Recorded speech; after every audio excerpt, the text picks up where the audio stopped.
வணக்கம். இன்றைய செய்திகள். கோவை மாவட்டம் சிங்காநல்லூர் ரயில் நிலையத்தில் மறுமலர்ச்சி திராவிட முன்னேற்ற கழகத்தின் சார்பாக 55வது வட்ட மாமன்ற உறுப்பினர் அன்பு என்கிற தர்மராஜ் தலைமையில் Nagercoil to Kovai, Palakkad to Tiruchi, Kovai to Salem ஆகிய ரயில்கள் சிங்காநல்லூர் ரயில் நிலையத்தில் 50 ஆண்டுகளுக்கு மேலாக நிறுத்தம் செய்து வந்த ரயில்கள் தற்போது நிறுத்தம் செய்யப்படுவதில்லை.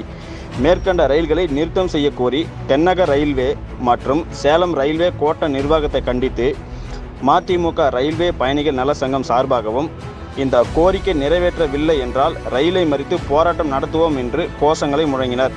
உடன் மாநில சட்டத்துறை செயலாளர் சூரி நந்தகோபால் வரவேற்புரையாற்றார். விஜயகுமார், தங்கவேல், மோகன், மனோகரன், ஜெயசீலன், ராஜன், சுந்தரம் ஆகியோர் முன்னிலை வகித்தனர். மறுமலர்ச்சி திமுக கழக அவைத்தலைவர் ஆடிட்டர் அர்ஜுன்ராஜ், கோவை மாவட்ட மாநகர செயலாளர் கணபதி பே செல்வராசு, கழக உயர்நிலைக்குழு உறுப்பினர் ஆர் மோகன்குமார் மற்றும் மாநகர மாவட்ட நிர்வாகிகள், வட்ட கழக செயலாளர்கள், பொதுமக்கள் ஆர்ப்பாட்டத்தில் கலந்து கொண்டனர்.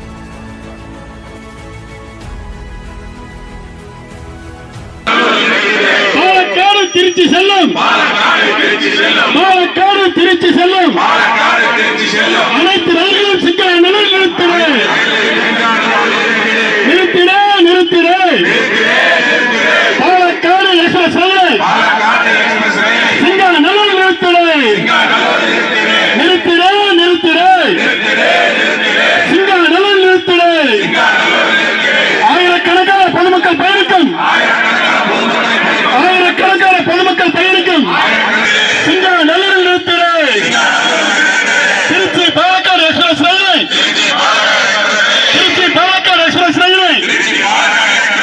சிங்காநல்லூர் நிறுத்திட.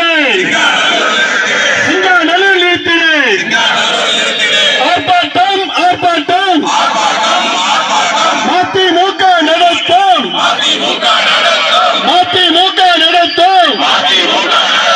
சிங்காநல்லூர் ரயில்களை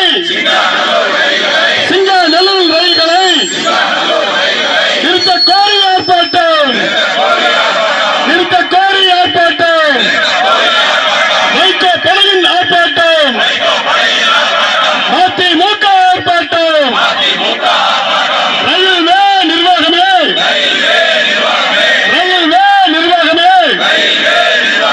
பொதுமக்களின் நியாயமான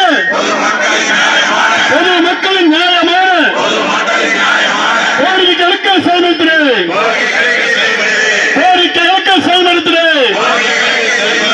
பாலக்காடு கோவை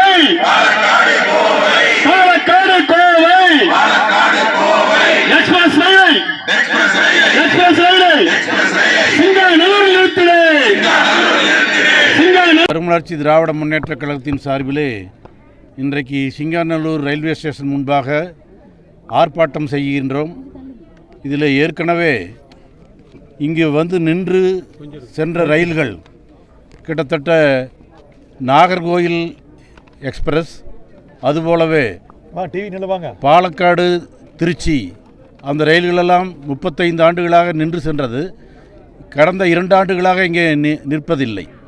அதுபோலவே பாலக்காடு சேலத்திற்கு சென்று வந்த ரயில்கள் இப்பொழுது சுத்தமாகவே அவற்றை அப்புறப்படுத்தி விட்டார்கள். அந்த ரயில் இங்கே இயங்குவதில்லை.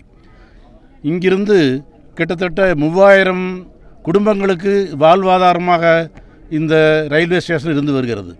இங்கிருந்து திருப்பூருக்கு பனியன் தொழிற்சாலைக்காக செல்கின்றவர்கள், சேலத்துக்கு செல்கின்றவர்கள், ஈரோட்டுக்கு செல்கின்றவர்கள், அதுபோலவே பாலக்காட்டுக்கு இங்கிருந்து வேலைக்கு செல்கின்றவர்களுக்கெல்லாம் மிகவும் வசதியாக இருந்த இந்த ரயில்வே ஸ்டேஷன் இன்றைக்கு பயன்பாடு இல்லாமல் இந்த காரணங்களால் இருக்கின்றது. ஆகவே இதை கண்டித்து நாங்கள் இந்த ரயில்களெல்லாம் இங்கே நின்று செல்ல வேண்டும். அதுபோலவே நிறுத்தப்பட்ட சேலம் பாலக்காடு ரயில் மறுபடியும் இயங்க வேண்டும் என்பதற்காக இன்றைக்கு இங்கே மக்களை திரட்டிக்கொண்டு ஆர்ப்பாட்டம் செய்கின்றோம்.